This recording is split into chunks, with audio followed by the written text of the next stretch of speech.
El móvil vibró sobre la encimera de mármol como un insecto moribundo.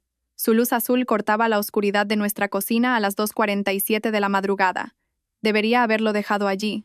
Debería haberme dado la vuelta y hundido la cara más profundamente en la almohada que todavía olía a su colonia. Pero algo en la hora no encajaba. Era urgente de una manera que me oprimió el pecho con un pavor inexplicable. 3 años amando a alguien te enseñan sus patrones. Javier nunca enviaba mensajes de voz tan tarde. En realidad, nunca me los enviaba a mí.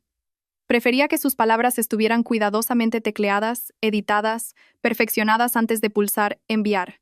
El control era su idioma, y la espontaneidad, un dialecto que nunca aprendió a hablar. Mis pies descalzos susurraron sobre el frío parqué mientras me dirigía hacia el móvil. Mi camisón de seda captaba la luz de la luna que se colaba por los ventanales del suelo al techo. El ático que compartíamos ofrecía vistas al resplandeciente perfil de Madrid, una imagen que una vez me hizo sentir como si viviera en un cuento de hadas. Ahora, en la oscuridad previa al amanecer, esas luces parecían más bien ojos vigilantes. La notificación del mensaje brillaba. Nota de voz de Javier, 4 minutos y 23 segundos. Tiempo suficiente para contener toda una vida de secretos. Mi dedo tembló ligeramente sobre el botón de reproducción. Más tarde, recordaría este momento como la última vez que fui verdaderamente inocente. La última vez que creí que el hombre que dormía plácidamente en nuestra cama, en el piso de arriba, era el mismo que me había pedido matrimonio hacía 6 meses en una playa de Formentera, con lágrimas corriendo por su rostro mientras prometía amarme y protegerme para siempre. Pulsé reproducir. La voz de Javier llenó el silencio, baja e íntima, de esa forma que una vez me aceleraba el corazón. Pero no me hablaba a mí. Las palabras que salían del altavoz de mi móvil estaban destinadas a otra persona.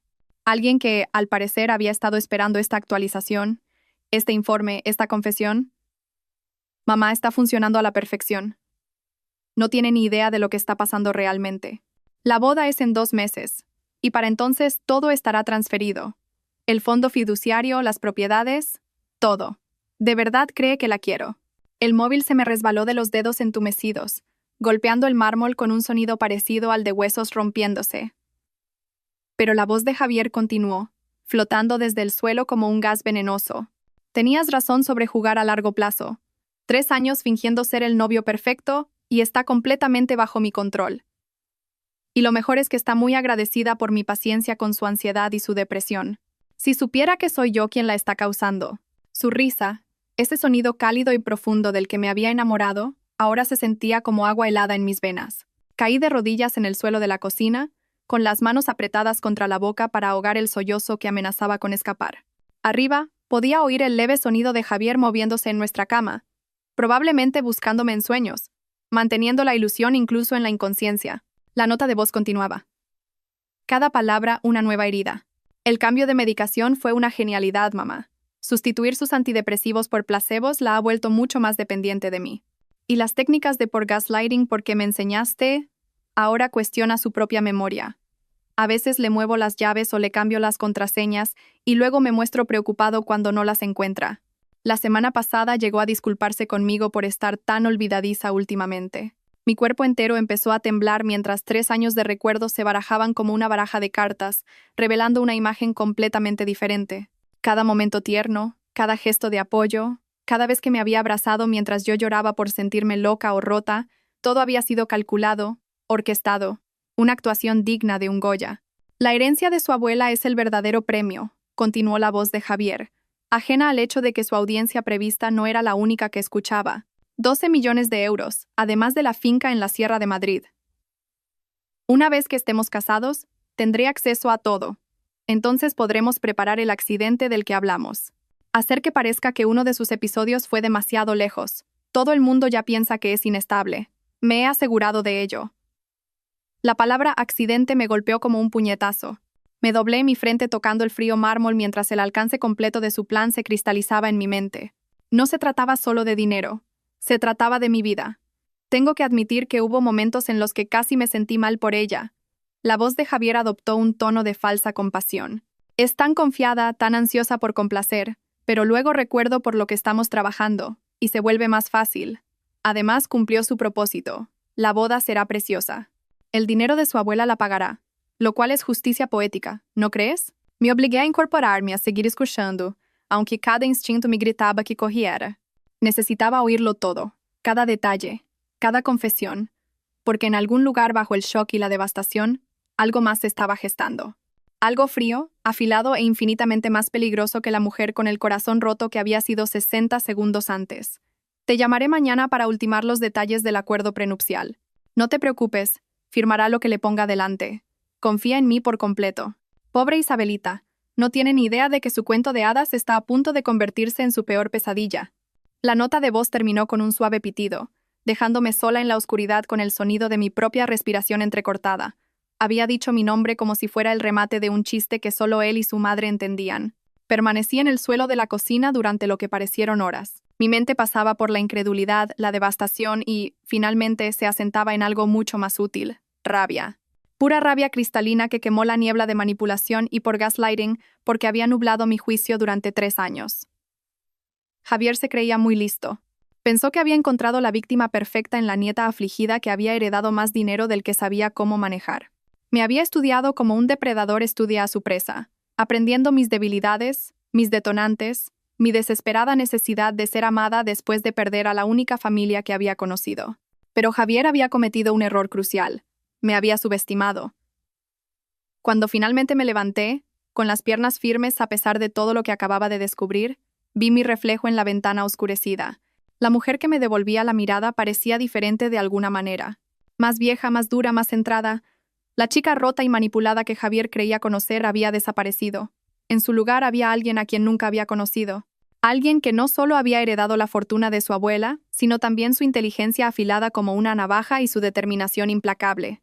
Javier quería jugar. Bien, pero estaba a punto de aprender que algunos juegos tienen consecuencias que nunca vio venir. Cogí el móvil y guardé la nota de voz en 3 cuentas distintas en la nube. Luego subí a nuestro dormitorio, donde mi prometido dormía plácidamente, con un brazo extendido sobre mi lado de la cama como si me buscara. Me quedé en el umbral un largo momento, observándolo. Mañana empezaría a planificar la actuación más importante de mi vida. Sería la prometida perfecta y confiada, hasta el momento en que lo destruyera. Pero esa noche me permití una última mirada al hombre que había creído amar, memorizando su rostro a la luz de la luna. Porque después de mañana, Javier Mendoza no volvería a dormir en paz. El sol de la mañana entraba por las ventanas de nuestro dormitorio con esa calidez dorada propia de las películas románticas, no del dormitorio de una mujer que acababa de descubrir que toda su vida era una mentira cuidadosamente construida. Permanecí completamente quieta, escuchando la respiración constante de Javier a mi lado, mi cuerpo rígido por el esfuerzo de parecer normal. Buenos días. Preciosa su voz era áspera por el sueño mientras su brazo se apretaba alrededor de mi cintura.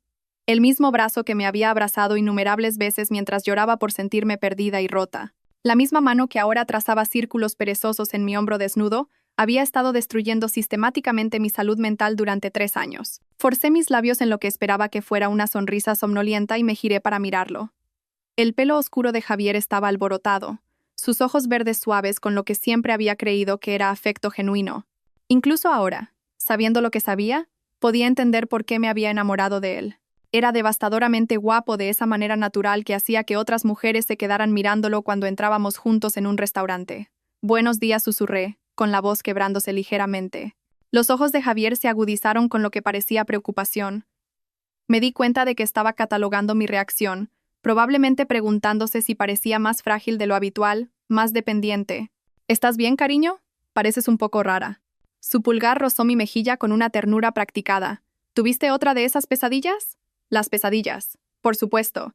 Otro síntoma que probablemente había estado cultivando. Otra señal de mi supuesta inestabilidad que podría señalar más tarde. Me pregunté cuántos de mis episodios habían sido provocados por sus sutiles manipulaciones. Un objeto movido aquí, una contraseña cambiada allá, un medicamento que no funcionaba porque en realidad no era un medicamento.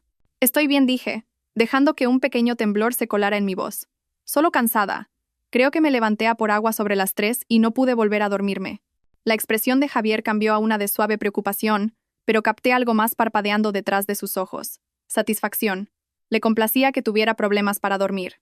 Le complacía que pareciera frágil e insegura. Últimamente has tenido muchas noches inquietas, dijo, su voz adoptando ese cuidadoso tono terapéutico que usaba cuando quería hacerme dudar de mí misma. Quizás deberíamos hablar con el doctor Serrano para ajustar tu medicación de nuevo. El doctor Serrano. La recomendación de Javier cuando empecé a tener problemas de ansiedad y depresión hacía 2 años. Confié completamente en el juicio de Javier, sin cuestionar por qué había insistido tanto en ese psiquiatra en particular, o por qué siempre insistía en venir a mis citas para apoyarme. Quizás asentí, acurrucándome más cerca de él y escondiendo mi cara en su pecho para que no pudiera ver mi expresión. Siempre sabes lo que es mejor para mí. Sentí, más que vi, su sonrisa. Solo quiero cuidarte, Isa. Lo sabes, ¿verdad? Todo lo que hago es porque te quiero. Las palabras que una vez me hicieron sentir querida ahora me ponían la piel de gallina, pero me obligué a relajarme contra él, a interpretar el papel de la prometida agradecida y dependiente que él esperaba. Lo sé, murmuré. No sé qué haría sin ti. Nunca tendrás que averiguarlo, dijo, depositando un beso en mi coronilla. No voy a ninguna parte, no voy a ninguna parte, porque me necesitaba viva y casada con él al menos el tiempo suficiente para acceder a mi herencia. Después de eso, la nota de voz había dejado muy claros sus planes a largo plazo. El móvil de Javier vibró en su mesita de noche, y sentí que su cuerpo se tensaba ligeramente. Probablemente sea del trabajo, dijo, pero había algo en su voz que me hizo pensar lo contrario. Debería mirarlo. Levanté la cabeza para dejar que cogiera el móvil, observando su rostro cuidadosamente mientras leía el mensaje que había llegado. Su mandíbula se tensó casi imperceptiblemente, y sus dedos se movieron rápidamente por la pantalla. ¿Todo bien?, pregunté, inyectando la cantidad justa de preocupación en mi voz. Sí, solo unos problemas con la cuenta de los Bryson, dijo con fluidez, dejando el móvil de nuevo en la mesita. Nada que no pueda manejar. La cuenta de los Bryson. Nunca le había oído mencionar ninguna cuenta de los Bryson antes, pero claro, estaba aprendiendo que había muchas cosas sobre Javier que nunca había sabido realmente. Trabajas tanto, dije, trazando patrones en su pecho con la yema de mi dedo. A veces me preocupo por ti. No te preocupes por mí, cariño. Sé cuidarme solo. Su mano atrapó la mía, deteniendo mis movimientos. Tú solo céntrate en mejorar, en nuestra boda. Dentro de 2 meses, serás la señora de Mendoza. Señora de Mendoza. El nombre que había estado practicando escribir en los márgenes de los cuadernos como una adolescente enamorada. El nombre que se suponía que representaba mí, y comieron perdices. Estoy deseando, dije. Y por primera vez desde que escuché esa nota de voz, estaba diciendo la verdad. No podía esperar al día de nuestra boda, porque para entonces Javier Mendoza iba a recibir exactamente lo que se merecía. El móvil de Javier volvió a vibrar, y esta vez no pudo ocultar su irritación. Lo siento, nena. De verdad que tengo que coger esta llamada. ¿Por qué no vas preparando el desayuno? Bajo en unos minutos. Claro, dije, saliendo de la cama y cogiendo mi bata. Tómate tu tiempo. Bajé a la cocina, con la mente a toda velocidad mientras hacía los movimientos de preparar café y empezar el desayuno. La voz de Javier llegaba desde arriba. Hablaba en tonos bajos y urgentes, pero no pude entender las palabras, probablemente hablando con su madre, discutiendo sus planes para mi destrucción. Mientras rompía huevos en un bol, me encontré pensando en la madre de Javier, Carmen Mendoza. Solo la había visto un puñado de veces en los últimos 3 años, y cada encuentro me había dejado sintiéndome de alguna manera disminuida. Era una mujer alta y elegante, de pelo plateado y fríos ojos azules que parecían atravesarme. Había sido lo suficientemente educada, pero siempre había habido algo calculador en la forma en que me miraba, como si estuviera tasando mi valor. Ahora, entendía por qué. No me estaba evaluando como una posible nuera. Me estaba evaluando como un objetivo. Huele de maravilla aquí abajo. La voz de Javier me hizo saltar, y me di cuenta de que había estado parada, congelada, frente a la vitrocerámica, con los huevos quemándose en la sartén. Oh, no, dije rápidamente, apagando el fuego. Lo siento, estaba... no pasa nada, dijo Javier colocándose detrás de mí y rodeando mi cintura con sus brazos. Has estado tan despistada últimamente. Quizás deberías tomarte una de esas pastillas que te recetó el doctor Serrano para la ansiedad. ¿Las pastillas? Las pastillas falsas que probablemente no eran más que comprimidos de azúcar diseñados para hacerme pensar que estaba recibiendo ayuda, cuando en realidad se aseguraban de que empeorara. Tienes razón, dije, apoyándome en él. Me tomaré una después de desayunar. Buena chica, murmuró, y el tono condescendiente que una vez encontré entrañable ahora me hizo apretar los dientes. Odio verte sufrir así. Me giré en sus brazos, mirándolo a su hermoso rostro con lo que esperaba que fuera adoración. ¿Qué he hecho yo para merecerte? Existir, dijo, ahuecando mi cara entre sus manos. Tú, hermosa, perfecta y confiada Isabel. Existir y elegir quererme. Las palabras eran poesía. También eran una confesión, aunque Javier no se diera cuenta. Yo había sido confiada. Perfecta, completa, devastadoramente confiada. Pero esa mujer ya no existía, reemplazada por alguien mucho más peligroso. Te quiero tanto, susurré, poniéndome de puntillas para besarlo. A veces siento que te quiero más que a mí misma. Así es como debe ser, dijo Javier contra mis labios. Cuando realmente quieres a alguien, se vuelve más importante que cualquier otra cosa, más importante que tu propio juicio, tus propios instintos. Confías en esa persona completamente. Otra confesión envuelta en palabras románticas. Javier me estaba diciendo exactamente cómo me había manipulado, probablemente obteniendo alguna satisfacción enfermiza de mi evidente devoción. Confío en ti completamente, dije. Con mi vida. Y nunca traicionaré esa confianza, dijo Javier solemnemente. Te lo prometo, Isabel. Nunca, nunca te haré daño. La mentira salió de su lengua con tal fluidez que casi creí que él mismo se la creía. Quizás en su mente retorcida, matarme por mi dinero no era hacerme daño. Era solo un negocio. Sé que no lo harás, dije, sonriéndole con todo el amor y la confianza que una podía reunir. Eres lo mejor que me ha pasado nunca. La sonrisa de Javier era radiante, y por un momento, vislumbré cómo podría haber sido si hubiera sido una persona diferente. Si hubiera sido capaz de un amor genuino en lugar de una hábil imitación, ve a prepararte para ir a trabajar, dije, empujándolo suavemente hacia las escaleras. Yo limpiaré aquí y luego quizás haga algo de planificación de la boda. Quiero que todo sea perfecto.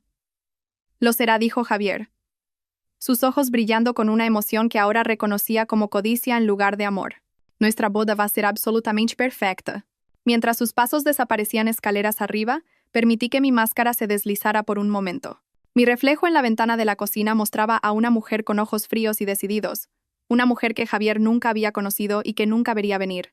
Saqué mi móvil y abrí una nueva nota, titulándola Planes de boda. Pero la lista que empecé a escribir no tenía nada que ver con flores, lugares o catering. En cambio, comencé a documentar todo lo que podía recordar sobre el comportamiento de Javier en los últimos 3 años. Cada vez que me había sentido confundida o olvidadiza, cada vez que él había sido sospechosamente servicial o solidario, cada vez que me había guiado hacia una decisión que finalmente lo había beneficiado a él, el patrón era tan claro ahora que me preguntaba cómo lo había pasado por alto. Pero esa era la naturaleza insidiosa del por gaslighting. Sucedía tan gradualmente, tan sutilmente, que la víctima nunca se daba cuenta de que estaba siendo manipulada hasta que era casi demasiado tarde. Casi. Javier pensaba que tenía 2 meses más para completar su plan. 2 meses más para vaciar mis cuentas bancarias y organizar mi accidente. Pero se equivocaba en una cosa crucial. Pensaba que yo seguía siendo la misma mujer rota y confiada que había estado destruyendo sistemáticamente durante 3 años. Oí la ducha empezar arriba y supe que tenía quizás 20 minutos antes de que Javier volviera a bajar. 20 minutos para empezar a sentar las bases de su destrucción. Abrí mi portátil y empecé a investigar al doctor Serrano, el psiquiatra que Javier tan amablemente me había recomendado. No tardé mucho en encontrar lo que buscaba. El doctor Serrano había sido sancionado 2 veces por el Colegio de Médicos por prácticas poco éticas, incluyendo la prescripción de medicamentos innecesarios y el mantenimiento de relaciones inapropiadas con las familias de los pacientes. La queja más reciente había sido presentada hacía solo 6 meses por una mujer cuyo marido había estado pagando al doctor Serrano para mantenerla medicada y sumisa durante su proceso de divorcio. Me temblaban las manos mientras leía los detalles. La historia de la mujer era inquietantemente similar a la mía. Un inicio misterioso de ansiedad y depresión, una creciente dependencia de su marido, problemas de memoria y una sensación cada vez mayor de que estaba perdiendo la cabeza. La única diferencia era que ella había descubierto la verdad antes de que su marido pudiera completar lo que fuera que estuviera planeando. Hice capturas de pantalla de todo, lo guardé en mi almacenamiento seguro en la nube y luego borré mi historial de navegación. Javier era meticuloso a la hora de revisar mi actividad en línea. Otra bandera roja que había pasado por alto, interpretando su vigilancia como una preocupación cariñosa por mi salud mental. La ducha seguía corriendo, así que llamé rápidamente a mi banco. Hola, soy Isabel Valverde. Necesito hablar con alguien sobre mis cuentas, por favor. Es urgente. Por supuesto, señora Valverde. Le paso con su gestor personal. En cuestión de minutos, estaba hablando con Janet, la mujer que había estado gestionando el patrimonio de mi abuela y mi herencia. Isabel, qué alegría oírte. ¿Cómo van los preparativos de la boda? De hecho, por eso llamo, dije manteniendo la voz baja. Necesito hacer algunos cambios en mis cuentas. Por motivos de seguridad. ¿Qué tipo de motivos de seguridad? Respiré hondo. Tengo razones para creer que mi prometido podría estar planeando acceder a mis cuentas sin permiso después de que nos casemos. Necesito saber qué protecciones puedo poner en marcha. Hubo una pausa. Esa es una acusación muy seria, Isabel. ¿Estás segura de esto? Estoy segura, dije con firmeza. Y necesito saber, ¿alguien más ha estado haciendo consultas sobre mis cuentas? ¿Alguien que afirme representarme o pregunte sobre mi situación financiera? Otra pausa. Esta vez más larga. De hecho, sí. Hace unos 3 meses, un hombre llamó diciendo que era tu asesor financiero. Dijo que le habías pedido que obtuviera información sobre tu fondo fiduciario y tu herencia. No le dimos ninguna información, por supuesto, pero... ¿Pero qué? Sabía muchísimos detalles personales sobre ti. El nombre de tu abuela, el valor aproximado de tu herencia, incluso tu número de DNI. Asumimos que tú misma le habías dado la información. La sangre se me heló. Javier llevaba meses planeando esto. ¿Cuál era su nombre? Dijo que se llamaba Javier Mendoza. Dijo que era tu prometido y que le habías pedido que te ayudara a gestionar tus finanzas después de la boda. La ducha había dejado de sonar. Podía oír a Javier moviéndose arriba, probablemente vistiéndose. Janet, necesito que congeles por completo todas mis cuentas de inmediato. Nadie debe poder acceder a nada sin mi presencia física y múltiples formas de identificación. ¿Puedes hacer eso? Por supuesto. Implementaré el nivel más alto de seguridad que tenemos. Isabel, ¿estás a salvo? ¿Necesitas ayuda? Estoy a salvo por ahora, dije, pero puede que necesite moverme rápidamente cuando llegue el momento. ¿Puedes tener fondos líquidos disponibles si los necesito? Absolutamente. Prepararé una cuenta separada a la que solo tú puedas acceder. ¿Algo más? Sí. Necesito que documentes todo lo que hemos hablado hoy, incluyendo la llamada anterior de Javier Mendoza. Y Janet, esta conversación debe permanecer completamente confidencial. Mi vida puede depender de ello. Entendido. Isabel, por favor, ten cuidado. Colgué justo cuando oí los pasos de Javier en la escalera. Rápidamente borré la llamada del historial de mi móvil y abrí una web de planificación de bodas, haciendo que pareciera que había estado mirando arreglos florales. Hola, preciosa, dijo Javier, apareciendo en el umbral de la cocina, devastadoramente guapo con su traje gris marengo. ¿Qué estás mirando? Flores para la ceremonia, dije, girando la pantalla del portátil hacia él. ¿Qué te parecen estas rosas? Javier echó un vistazo a la pantalla con el tipo de interés educado que los hombres suelen mostrar al discutir detalles de la boda. Son preciosas. Lo que te haga feliz, cariño. Quiero que todo sea perfecto, dije, cerrando el portátil. Este va a ser el día más importante de nuestras vidas. Definitivamente lo será, dijo Javier, y volví a ver ese brillo en sus ojos. Cambiará nuestras vidas, podrías decir. Me besó de despedida, el mismo beso tierno que me había dado cada mañana durante 3 años. Pero ahora podía sentir el cálculo detrás de él, la actuación de afecto diseñada para mantenerme sumisa y confiada. Nos vemos esta noche, dijo. Intenta tener un buen día. ¿Vale? Quizás llama al doctor Serrano si sigues sintiéndote ansiosa. Lo haré, prometí. Te quiero. Yo también te quiero, dijo. Y la mentira fue tan suave, tan practicada, que casi admiré su habilidad.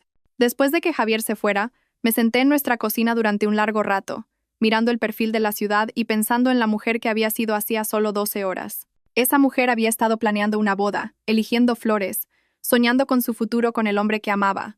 Había sido ingenua y confiada, y completamente desprevenida para la realidad de quién era realmente Javier Mendoza. Pero esa mujer ya no existía, y en su lugar había alguien mucho más peligroso. Alguien que entendía que la única manera de sobrevivir a un depredador era convirtiéndose en un depredador mejor. Abrí mi portátil de nuevo y empecé a investigar a Carmen Mendoza, la madre de Javier y aparente cómplice. Lo que encontré fue fascinante. Carmen se había casado 4 veces, y 3 de sus maridos habían muerto en circunstancias sospechosas. Cada muerte la había dejado significativamente más rica, y cada investigación había concluido que las muertes fueron accidentales o por causas naturales. El patrón era claro, y explicaba dónde había aprendido Javier sus habilidades.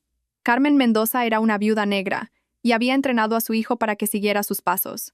Pero habían cometido un error crucial. Habían elegido a la víctima equivocada. Mi abuela no solo me había dejado dinero, me había dejado su inteligencia, su fuerza y su absoluta crueldad a la hora de proteger lo que era suyo. Leonor Valverde había construido un imperio empresarial de la nada, aplastando a cualquiera que intentara aprovecharse de ella por el camino. Me enseñó que a veces la única forma de lidiar con los depredadores Era mostrarles cómo era un verdadero depredador. Pasé el resto de la mañana haciendo llamadas y poniendo en marcha los planes. Para cuando Javier llegó a casa esa noche, tenía todo lo que necesitaba para comenzar su destrucción. «¿Qué tal tu día, cariño?», preguntó, rodeándome con sus brazos por detrás mientras yo estaba en la cocina preparando la cena. «Bien», dije, apoyándome en él. Comí con mi amiga Sofía e hice más planificación de la boda. Y llamé al doctor Serrano como sugeriste. Sentí que el cuerpo de Javier se tensaba ligeramente. ¿Qué dijo? Quiere verme mañana. Cree que quizás necesitemos ajustar mi medicación de nuevo. Me giré en los brazos de Javier, mirándolo con ojos grandes y confiados. Dijo que el estrés de la planificación de la boda podría estar empeorando mi ansiedad. Eso tiene sentido, dijo Javier. Su alivio era obvio. El doctor Serrano sabe lo que es mejor para ti. Deberías escucharlo. Siempre lo hago, dije. Igual que siempre te escucho a ti. Sois las dos únicas personas en las que confío completamente. La sonrisa de Javier era cálida y amorosa, y completamente falsa. Eso es porque somos las únicas personas que realmente se preocupan por tu bienestar, Isa. Todos los demás podrían decepcionarte, pero nosotros nunca lo haremos. Lo sé, susurré, poniéndome de puntillas para besarlo. Soy tan afortunada de teneros a los dos cuidando de mí. Mientras cenábamos, Javier me contó cosas de su día en el trabajo, tejiendo elaboradas historias sobre clientes y reuniones que ahora sospechaba que eran completamente ficticias. Escuché con absorta atención, haciendo preguntas y expresando preocupación por sus niveles de estrés, interpretando el papel de la prometida devota a la perfección. ¿Sabes qué?, dijo Javier de repente, extendiendo la mano sobre la mesa para coger la mía. Adelantemos la boda. Parpadeé sorprendida. ¿Adelantarla? Pero ya hemos enviado las invitaciones. Lo sé, pero he estado pensando. ¿Por qué esperar? Nos queremos. Estamos listos para empezar nuestras vidas juntos. ¿Por qué no casarnos el mes que viene en lugar de esperar a diciembre? ¿El mes que viene? Javier se estaba impacientando, probablemente preocupado de que pudiera empezar a cuestionar las cosas y esperaba demasiado. O quizás su madre lo estaba presionando para que se moviera más rápido. Pero el lugar, empecé. Yo me encargo de todo, dijo Javier con firmeza. El dinero no es un problema cuando se trata de nuestra felicidad, ¿verdad? Podemos permitirnos pagar los recargos por urgencia, cambiar el catering, lo que sea necesario. Mi dinero, quería decir. Podíamos permitírnoslo porque yo lo estaba pagando todo, al igual que había estado pagando toda nuestra relación sin darme cuenta. Si crees que es lo mejor, dije lentamente, como si lo estuviera considerando. Solo quiero ser tu esposa. Y yo quiero que seas mi esposa, dijo Javier, llevando mi mano a sus labios. Señora de Mendoza. Suena tan bien, ¿no crees? Sí, asentí. Aunque tengo que admitir que me pone un poco nerviosa cambiarme el apellido. Valverde es todo lo que me queda de mi abuela. La expresión de Javier parpadeó por un instante. ¿Molestia, quizás? ¿O cálculo? Podrías usar un apellido compuesto, dijo cuidadosamente. Isabel Valverde de Mendoza. Así mantienes ambos. ¿Te parecería bien?, pregunté. Sé que algunos hombres prefieren que sus esposas tomen su apellido por completo. Solo quiero que seas feliz, dijo Javier. Pero pude ver las ruedas girando en su cabeza. Probablemente se preguntaba si mantener el apellido Valverde complicaría sus planes de alguna manera. Eres tan comprensivo, dije, apretando su mano. No sé qué hice para merecerte. Ser tú misma, dijo Javier. Dulce, confiada, generosa Isabel. Tienes un corazón tan bueno. Un corazón tan bueno. Un blanco tan fácil, quería decir.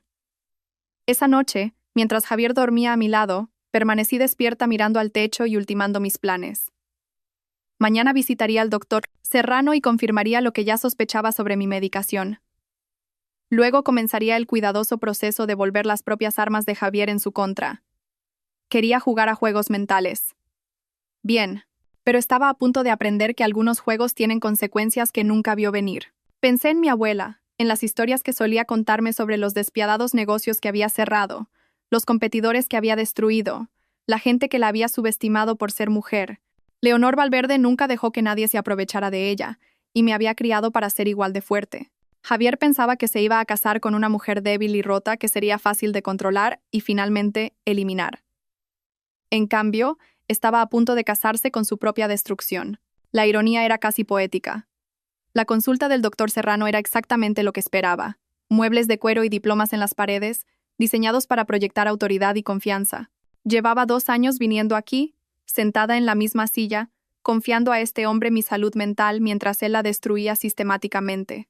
Isabel, entra, dijo el doctor Serrano, su voz cálida y profesional. Era un hombre pequeño, con el pelo ralo y ojos amables detrás de unas gafas de montura metálica. La imagen perfecta de un psiquiatra atento. Javier me comentó que has tenido algunas dificultades últimamente. Javier comentó. Por supuesto que lo había hecho. Me pregunté con qué frecuencia hablaban, cuán detalladas eran sus conversaciones sobre mi supuesto deterioro del estado mental. He estado pasándolo mal, dije, acomodándome en la silla familiar frente a su escritorio. El estrés de la boda, creo. Y he vuelto a tener problemas para dormir. El doctor Serrano asintió con simpatía, tomando notas en mi expediente. No es raro en las novias. Los grandes cambios en la vida pueden desencadenar ansiedad, incluso los positivos. ¿Cómo te sientes con la medicación que discutimos la última vez? ¿La medicación? ¿Las pastillas falsas que Javier estaba tan ansioso por que tomara? No estoy segura de que estén ayudando, dije con cuidado. Si acaso siento que mi ansiedad ha empeorado desde que empecé a tomarlas. El doctor Serrano frunció el ceño hojeando mi expediente. A veces se necesita tiempo para encontrar la dosis correcta. Quizás necesitemos aumentar la potencia. De hecho, dije metiendo la mano en mi bolso, he traído las pastillas conmigo. Esperaba que pudieras echarles un vistazo. Parecen diferentes de las que suelo recoger en la farmacia. Saqué el bote que Javier me había dado esa misma mañana, insistiendo en que me tomara una antes de mi cita. El rostro del doctor Serrano se quedó muy quieto cuando lo puse sobre su escritorio. ¿Diferentes cómo?, preguntó, su voz cuidadosamente neutral. El color es distinto, y no tienen las marcas habituales. Me incliné hacia adelante, observando su rostro con atención. Probablemente esté siendo paranoica, pero con todo lo que ha estado pasando con mi memoria últimamente, solo quiero asegurarme de que estoy tomando la medicación correcta. El doctor Serrano cogió el bote y vi que sus manos temblaban ligeramente. ¿De dónde has sacado estas? Javier me las recogió ayer. Dijo que en la farmacia se habían quedado sin mi marca habitual, así que le dieron una versión genérica. Ladeé la cabeza, proyectando una confusión inocente. ¿Pasa algo? Estas no son. Empezó el doctor Serrano, y luego se detuvo. Déjame llamar a la farmacia y comprobarlo. Pudo haber una confusión. ¿Una confusión? Dejé que mi voz se elevara ligeramente, inyectando la cantidad justa de pánico. ¿Qué tipo de confusión? ¿He estado tomando la medicación equivocada? Estoy seguro de que no es nada grave, dijo el doctor Serrano rápidamente, pero el sudor le perlaba la frente. ¿Por qué no esperas aquí mientras hago unas llamadas? Salió de la consulta llevándose el bote de pastillas. Tan pronto como la puerta se cerró, me levanté de mi silla y me dirigí a su escritorio. Tenía quizás 5 minutos antes de que volviera, y necesitaba ver mi expediente. La carpeta de Manila con mi nombre estaba justo encima de su escritorio, como si la hubiera estado revisando antes de que yo llegara. La abrí y empecé a fotografiar las páginas con mi móvil, con el corazón acelerado mientras documentaba 2 años de mentiras. Las notas eran condenatorias. El doctor Serrano había estado siguiendo mi deterioro mental en detalle, anotando mi creciente dependencia de Javier, mis problemas de memoria, mi creciente aislamiento de amigos y familiares. Pero la parte más escalofriante era el plan de tratamiento que había esbozado. Un programa sistemático de manipulación psicológica diseñado para hacerme completamente dependiente de Javier mientras destruía mi credibilidad con cualquiera que pudiera intentar ayudarme. Había notas sobre la medicación falsa, sobre técnicas para inducir paranoia y confusión, incluso sugerencias sobre cómo Javier podría aislarme de mi red de apoyo. Era un plan de tortura psicológica escrito en lenguaje clínico, que lo hacía sonar como un tratamiento legítimo. Oí pasos en el pasillo y rápidamente cerré la carpeta, volviendo a mi silla justo cuando el doctor Serrano regresaba a la consulta. Tenía el rostro pálido y aferraba el bote de pastillas como si fuera a explotar. Bueno, pregunté, dejando que la ansiedad se colara en mi voz. ¿Qué han dicho? Efectivamente, hubo una confusión, dijo el doctor Serrano con cuidado. Estas pastillas no son tu medicación. Son en realidad solo suplementos vitamínicos. ¿Suplementos vitamínicos? Lo miré en shock. ¿Quieres decir que he estado tomando vitaminas en lugar de mis antidepresivos durante el último mes? Eso parece. Lo siento mucho, Isabel. Este es un error grave por parte de la farmacia. Pero eso lo explica todo, dije, con la voz quebrada. ¿Por qué me he sentido mucho peor? ¿Por qué mi ansiedad ha estado por las nubes? No he estado recibiendo ningún tratamiento en absoluto. Sé que esto es molesto, dijo el doctor Serrano, pero podemos arreglarlo. Te escribiré una nueva receta ahora mismo, y te pondremos de nuevo en la medicación adecuada inmediatamente. ¿Cómo ha podido pasar esto?, pregunté, mientras las lágrimas comenzaban a fluir. Javier les dijo específicamente que eran para mis antidepresivos. ¿Cómo pudieron darle las pastillas equivocadas? A veces estas cosas pasan, dijo el doctor Serrano, pero no me miraba a los ojos. Lo importante es que hemos detectado el error. Necesito llamar a Javier, dije, cogiendo mi móvil. Se va a disgustar mucho. Ha estado tan preocupado por mí, y ahora sabemos por qué he estado empeorando en lugar de mejorar. En realidad, dijo el doctor Serrano rápidamente, quizás deberíamos esperar para decírselo a Javier. Me gustaría que te estabilizaras primero con la medicación correcta. No hay necesidad de preocuparlo innecesariamente, pero tiene derecho a saberlo, protesté. Se ha estado culpando a sí mismo por no poder ayudarme a sentirme mejor. Esto será un gran alivio para él. Claro. Claro, dijo el doctor Serrano, claramente nervioso, tienes razón. Pero quizás deberíamos discutir cómo manejar esta situación con cuidado. Javier ha estado bajo mucho estrés preocupándose por ti. Observé al doctor Serrano retorcerse, disfrutando cada momento de su incomodidad. Estaba atrapado entre su lealtad a Javier y su necesidad de mantener su fachada profesional. La falsa preocupación en su voz era casi tan nauseabunda como el amor fingido de Javier. Tienes razón, dije finalmente. Javier ha estado muy estresado. Quizás debería esperar a sentirme mejor antes de contarle el error de la farmacia. No quiero que se sienta culpable por algo que no fue culpa suya. El alivio inundó el rostro del doctor Serrano. Eso es muy considerado por tu parte, Isabel. Muy maduro. Es que lo quiero tanto, dije, secándome los ojos con un pañuelo. Me ha estado cuidando tan bien durante todo esto. No sé qué habría hecho sin él. Javier, en efecto, te es muy devoto, dijo el doctor Serrano, y capté algo calculador en su expresión. Me llama regularmente para informarse de tu progreso. Es raro ver tal dedicación por parte de una pareja. ¿Te llama?, pregunté fingiendo sorpresa. Nunca lo mencionó. No quiere preocuparte, dijo el doctor Serrano con fluidez. Está muy preocupado por tu bienestar. De hecho, me ha pedido que le mantenga informado de cualquier cambio en tu estado. Qué tierno por su parte, dije, mientras internamente catalogaba esta admisión de su conspiración. Realmente piensa en todo. El doctor Serrano me escribió una nueva receta, con las manos aún temblorosas. Quiero que empieces a tomar esta noche. Isabel, si experimentas algún efecto secundario inusual o si tus síntomas empeoran, quiero que me llames inmediatamente, día o noche. Por supuesto, dije, cogiendo la receta. ¿Debería tirar las pastillas de vitaminas? Sí, definitivamente. Y no mencionemos esta confusión a nadie más, ¿de acuerdo? Este tipo de errores de farmacia pueden causar un pánico innecesario si se corre la voz. Entiendo, dije. Nuestro secreto. Al salir de la consulta del doctor Serrano, sentí una oleada de oscura satisfacción. El buen doctor estaba claramente en pánico, probablemente ya planeando llamar a Javier en cuanto yo saliera del edificio.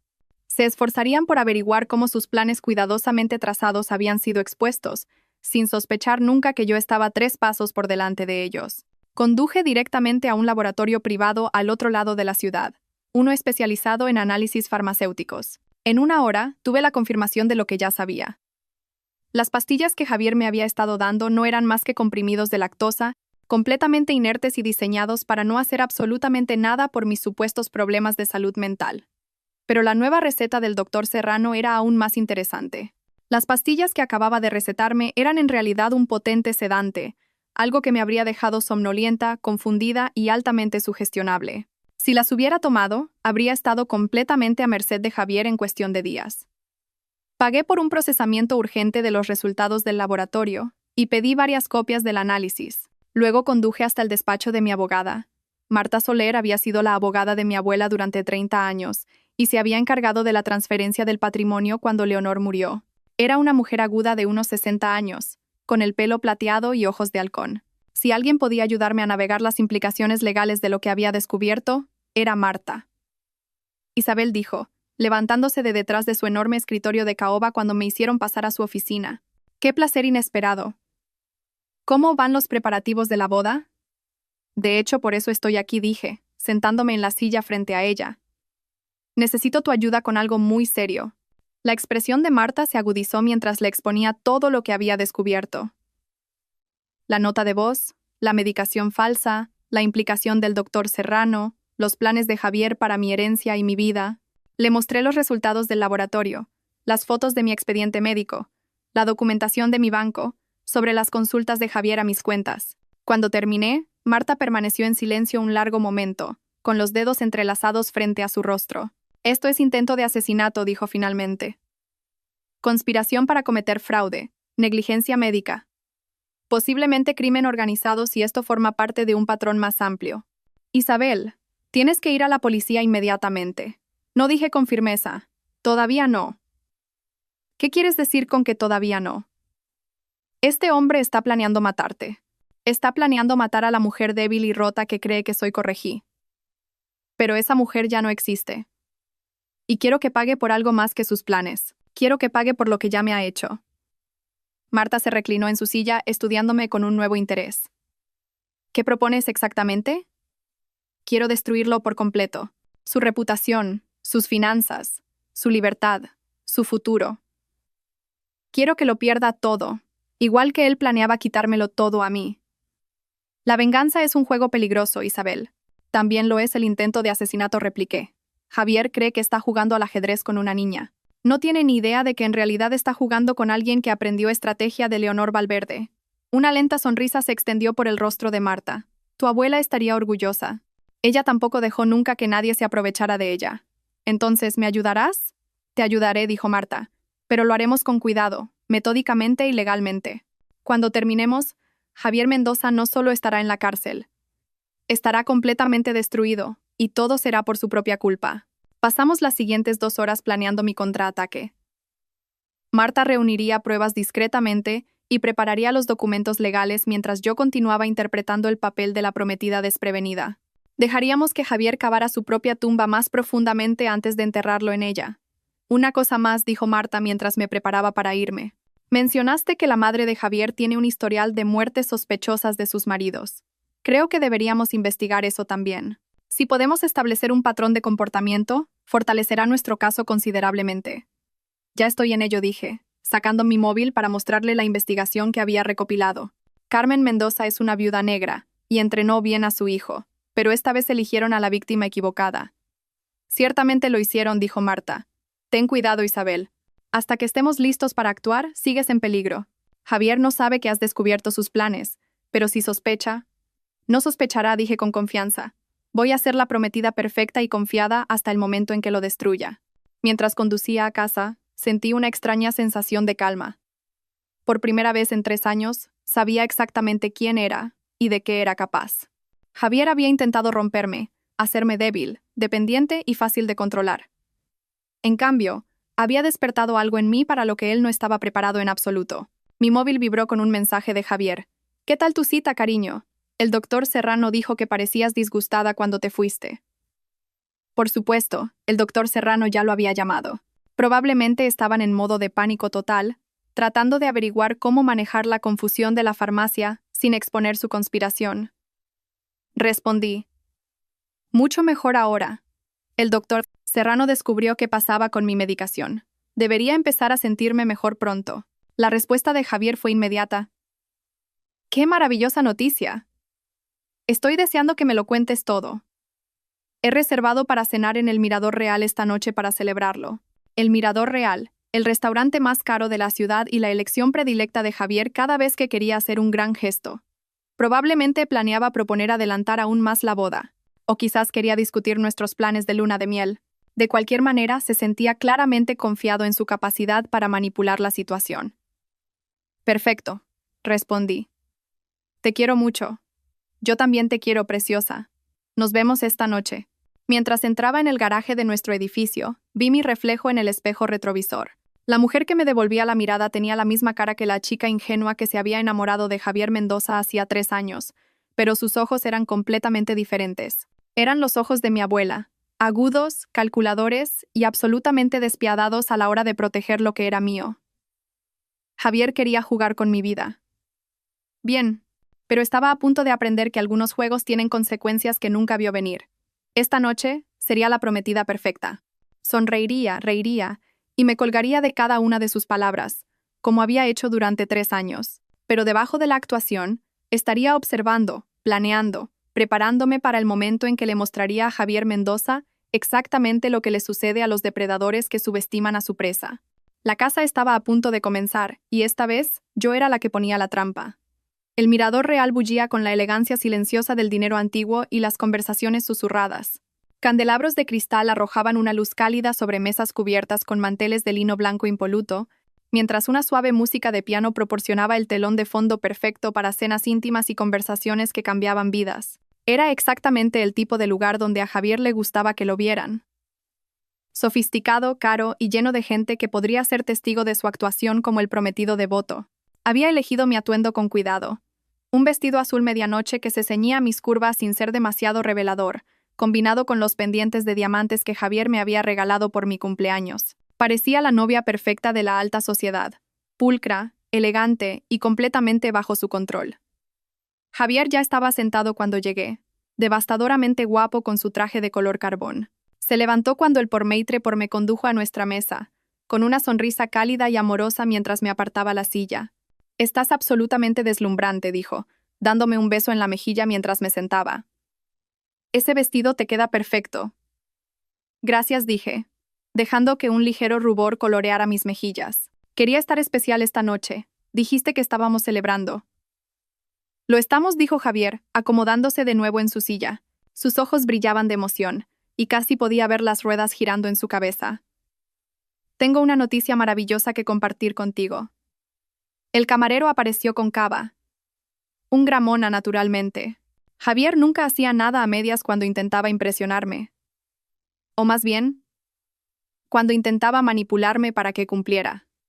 «Por los nuevos comienzos», dijo Javier levantando su copa. «Por los nuevos comienzos», repetí, chocando mi copa contra la suya. El cava era perfecto, fresco y efervescente, y me permití disfrutarlo. Después de todo, Javier estaba pagando la cena con dinero que, esencialmente, me había robado durante los últimos 3 años. Entonces dije, inclinándome hacia adelante con ansiosa expectación, «¿Cuál es esa maravillosa noticia?» La sonrisa de Javier se amplió. «He estado pensando en lo que dijiste esta mañana sobre adelantar la boda, y he decidido que tienes toda la razón. ¿Por qué deberíamos esperar?» «¿De verdad?» Dejé que mi voz se elevara con emoción.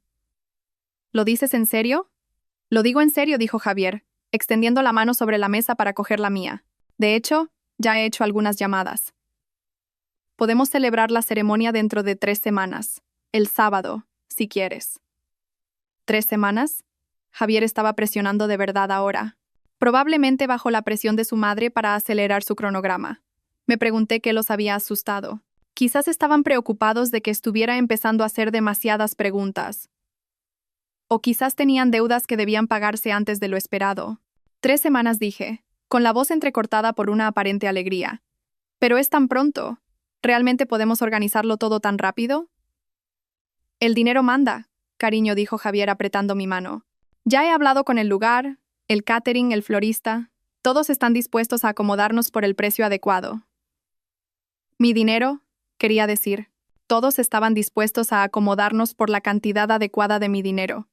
Pero la lista de invitados, las invitaciones, empecé.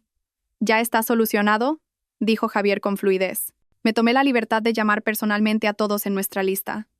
La mayoría puede arreglárselas, y los que no, lo entenderán. Cuando estás enamorado, no quieres esperar. Había llamado a todos personalmente, lo que significaba que había estado planeando esta aceleración durante un tiempo, probablemente desde antes de la conversación de esta mañana. Me pregunté cuánto tiempo llevaba preparando esto, cuántas piezas había estado moviendo mientras yo interpretaba a la prometida inconsciente. «Piensas en todo», dije, llevando su mano a mis labios. «Soy tan afortunada de tenerte». «Yo soy el afortunado», dijo Javier, su voz densa con una emoción que ahora sabía que era completamente fabricada. «Vas a ser la novia más hermosa, Isabel. No puedo esperar a llamarte mi esposa». El camarero apareció para tomar nuestro pedido, y Javier eligió por los dos sin preguntarme qué quería. Otra táctica de control que había pasado por alto durante 3 años, interpretando su decisión como romántica en lugar de dominante. «Hay una cosa más», dijo Javier después de que el camarero se fuera. «Sobre el acuerdo prenupcial. Mi ritmo cardíaco se disparó, pero mantuve mi expresión neutral». «¿Acuerdo prenupcial?» Sé que lo discutimos brevemente antes, pero mi abogado cree que es importante tener todo formalizado. solo para protegernos a ambos. La voz de Javier era cuidadosamente casual, como si estuviera discutiendo el tiempo en lugar de documentos legales que le darían acceso a toda mi fortuna. Pensé que habíamos decidido que no necesitábamos uno, dije lentamente. Confiamos el uno en el otro completamente. Lo hacemos, dijo Javier rápidamente. Pero mi abogado dice que es una práctica estándar para personas con activos significativos. En realidad te protege tanto a ti como a mí. Protegerme a mí. La ironía era casi risible. El acuerdo prenupcial probablemente estaría diseñado para darle a Javier acceso a todo mientras me dejaba sin nada si nuestro matrimonio terminaba, lo cual, según su nota de voz, terminaría con mi conveniente accidente. ¿Qué tipo de protección?, pregunté, ladeando la cabeza con curiosidad inocente. Bueno, por ejemplo, si a uno de nosotros le pasara algo, el cónyuge superviviente estaría cuidado. Y aclara cómo manejamos nuestras finanzas durante el matrimonio. La voz de Javier era suave y tranquilizadora, como un encantador de serpientes adormeciendo a su víctima. Si a uno de nosotros le pasara algo, repetí, ¿cómo qué? Oh, ya sabes, una enfermedad, un accidente, ese tipo de cosas. A nadie le gusta pensar en ello. Pero es importante estar preparado. Los ojos de Javier eran cálidos y preocupados, como si estuviera genuinamente preocupado por mi bienestar en lugar de planear mi muerte. Tiene sentido, dije finalmente. Quiero que estés cuidado si me pasa algo a mí, y yo quiero lo mismo para ti, dijo Javier, aunque ambos sabíamos que eso no era parte de su plan. Mi abogado ya ha redactado los documentos. Podemos firmarlos mañana si quieres. ¿Mañana? Realmente tenía prisa ahora. ¿No crees que debería hacer que mi propia abogada los revise primero?, pregunté. Quiero decir, no entiendo realmente los documentos legales. La mandíbula de Javier se tensó casi imperceptiblemente. Por supuesto, si eso te hace sentir mejor, aunque mi abogado me asegura que todo es muy sencillo. Lenguaje estándar, nada complicado. Estoy segura de que lo es, dije. Pero mi abuela siempre me decía que tuviera mi propia representación para documentos importantes. Decía que era simplemente una buena práctica comercial. Tu abuela era una mujer inteligente, dijo Javier, aunque pude ver la frustración parpadeando detrás de sus ojos, pero ella trataba con acuerdos comerciales mucho más complejos. Esto es solo un simple contrato matrimonial. Aún así dije, dejando que una nota de incertidumbre se colara en mi voz, creo que me sentiría más cómoda si alguien me lo explicara. Ya sabes lo confundida que me pongo con los temas legales. La expresión de Javier se suavizó, probablemente porque pensó que mi confusión era una señal del deterioro mental que tanto se había esforzado en cultivar. Por supuesto, cariño. Lo que sea que te haga sentir segura. Pero deberíamos movernos rápido. El abogado dice que es mejor tener todo finalizado antes de la ceremonia. Llamaré a Marta Soler mañana, dije. Ella se encargó del patrimonio de mi abuela, así que conoce mi situación financiera. El tenedor de Javier se detuvo a medio camino de su boca. ¿Marta Soler? Sí. ¿La conoces? He oído hablar de ella, dijo Javier con cuidado. Tiene bastante reputación. Muy minuciosa. Minuciosa. Esa era una forma de describir a una abogada que había pasado 30 años protegiendo a mi abuela de gente exactamente como Javier. Eso es lo que quiero, dije. Alguien minucioso. Alguien que se asegure de que entiendo exactamente lo que estoy firmando. Por supuesto, dijo Javier, pero pude ver las ruedas girando en su cabeza. Probablemente ya estaba planeando cómo manejar a Marta, cómo convencerla de que su acuerdo prenupcial era legítimo y en mi mejor interés. Nuestra cena llegó, y Javier cambió suavemente el tema a los planes de luna de miel. Aparentemente, ya nos había reservado una villa en la Toscana. Otra decisión tomada sin consultarme. Otra señal de su necesidad de controlar cada aspecto de nuestra relación. 2 semanas en Italia, dijo, con los ojos brillantes. Solo nosotros dos, sin distracciones, sin estrés. La manera perfecta de empezar nuestra vida de casados. 2 semanas en un país extranjero, aislada de cualquiera que pudiera ayudarme si empezaba a hacer preguntas incómodas. El lugar perfecto para que ocurriera un accidente. Suena maravilloso, dije. Aunque tengo que admitir que estoy un poco nerviosa por viajar tan pronto después de la boda. ¿Y si tengo uno de mis episodios? Por eso estaré allí para cuidarte, dijo Javier, extendiendo la mano sobre la mesa para acariciar mi mejilla. No tienes que preocuparte por nada, Isabel. Yo me encargaré de todo. Te encargarías de todo, incluyendo mi muerte. Aparentemente. Claro, susurré, inclinándome hacia su toque. A veces siento que no te merezco. No digas eso nunca, dijo Javier, su voz feroz con falsa emoción. Te mereces todo el amor del mundo. Mereces ser protegida, apreciada y cuidada. Protegida. La palabra sabía a veneno en mi boca, pero sonreí como si fuera lo más dulce que hubiera oído nunca. Te quiero tanto que a veces me asusta, dije, dejando que mi voz temblara ligeramente. ¿Y si te pasa algo? ¿Y si te pierdo como perdí a mi abuela? La expresión de Javier cambió a una de tierna preocupación. No me va a pasar nada, cariño. No voy a ninguna parte. Pero, ¿y si pasa? ¿Y si hay un accidente o algo? No creo que pudiera sobrevivir a perderte también. Dejé que las lágrimas se acumularan en mis ojos, interpretando el papel de la mujer frágil y dependiente que él esperaba que fuera. Oye, dijo Javier suavemente, acercando su silla a la mía para poder rodear mis hombros con su brazo. Mírame, no me va a pasar nada, ¿vale? Y aunque pasara algo, eres más fuerte de lo que crees. Sobrevivirías. No, no lo haría, dije, negando con la cabeza. Apenas puedo funcionar ahora cuando solo estás en el trabajo todo el día. Si te perdiera permanentemente, dejé la frase en el aire, como si el pensamiento fuera demasiado terrible para completarlo. El brazo de Javier se apretó a mi alrededor y casi pude sentir su satisfacción. Esto era exactamente lo que quería oír. La confirmación de que era completamente dependiente de él, de que no podía imaginar la vida sin él. Nunca tendrás que averiguarlo, dijo, depositando un beso en mi coronilla. Te lo prometo, Isabel. Nunca te dejaré. Otra mentira. Suave como la seda y 2 veces más mortal.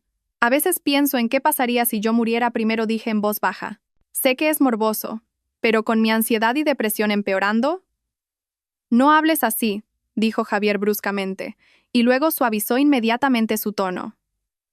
Lo siento. No quería ser brusco. Es solo que la idea de perderte me aterroriza. Lo siento, dije rápidamente.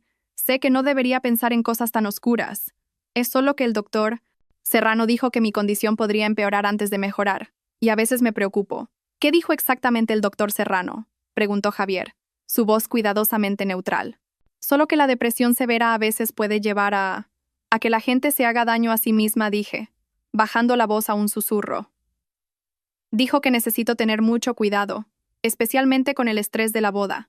Javier guardó silencio por un momento, y pude verlo procesando esta información, probablemente preguntándose si podría usar mi supuesta ideación suicida como parte de su plan. Por eso el acuerdo prenupcial es tan importante, dijo finalmente. Si te pasara algo que no pasará, querría asegurarme de que se respetaran tus deseos. El legado de tu abuela, tus intereses benéficos, todo. Mis intereses benéficos. Casi me reí de su audacia. Javier ya estaba planeando cómo gastar mi dinero después de mi muerte, probablemente averiguando qué organizaciones benéficas se beneficiarían de mi patrimonio. Organizaciones que probablemente resultarían ser empresas fantasma controladas por él y su madre. ¿De verdad harías eso?, pregunté mirándolo con ojos grandes y agradecidos. ¿Te asegurarías de que el legado de mi abuela continuara? Por supuesto, dijo Javier solemnemente. Sería un honor para mí llevar a cabo tus deseos. Eso es lo que significa el amor. Poner a la otra persona primero, incluso después de que se haya ido. El camarero apareció con el postre, un porceuflé, de chocolate que Javier había pedido sin preguntarme si lo quería. Mientras compartíamos el postre rico y decadente, Javier continuó pintando imágenes de nuestro futuro juntos. La casa que compraríamos cerca de Segovia. Los hijos que tendríamos. La vida que construiríamos juntos. Todo era ficción, por supuesto. Una mentira hermosa y elaborada diseñada para mantenerme sumisa hasta que pudiera ejecutar su verdadero plan. Pero yo le seguí el juego, haciendo preguntas sobre nuestro futuro imaginario, expresando emoción por sueños que nunca se harían realidad. No puedo esperar a empezar a intentar tener un bebé, dije, tomando un bocado del porceuflé. Sé que dijimos que esperaríamos 1 año, pero quizás podríamos empezar antes. El tenedor de Javier se detuvo por un instante, tan brevemente que podría haberlo pasado por alto si no hubiera estado atenta a su reacción. Veamos cómo te sientes después de la luna de miel, dijo con cuidado. El doctor Serrano cree que podría ser mejor esperar hasta que tu medicación esté completamente estabilizada. Por supuesto, no podía quedarme embarazada antes del accidente. Eso complicaría las cosas considerablemente. Probablemente tengas razón, dije con un suspiro. Es que me emociono tanto pensando en nuestro futuro juntos. Tenemos todo el tiempo del mundo, dijo Javier acariciando mi mano. No hay necesidad de apresurar nada. Todo el tiempo del mundo. Si supiera el poco tiempo que en realidad le quedaba. Mientras salíamos del restaurante, el móvil de Javier vibró con un mensaje de texto. Lo miró rápidamente y capté un destello de irritación en sus facciones. ¿Todo bien?, pregunté. Solo trabajo, dijo, pero su mandíbula estaba tensa. Nada que no pueda esperar a mañana. Me pregunté si en realidad era su madre, comprobando el progreso de su plan. Carmen Mendoza probablemente se estaba impacientando, ansiosa por ver a su hijo completar su misión para poder pasar a su próxima víctima. «Trabajas demasiado», dije, pasando mi brazo por el suyo mientras caminábamos hacia el coche. «Después de que nos casemos, quizás deberías tomarte un tiempo libre. Podríamos viajar, ver el mundo juntos». «Eso suena perfecto», dijo Javier, aunque se notaba que su mente estaba en otra parte. «Absolutamente perfecto». Mientras Javier nos llevaba a casa por las calles de la ciudad, miré por la ventana las luces que pasaban borrosas y pensé en la actuación que acababa de dar.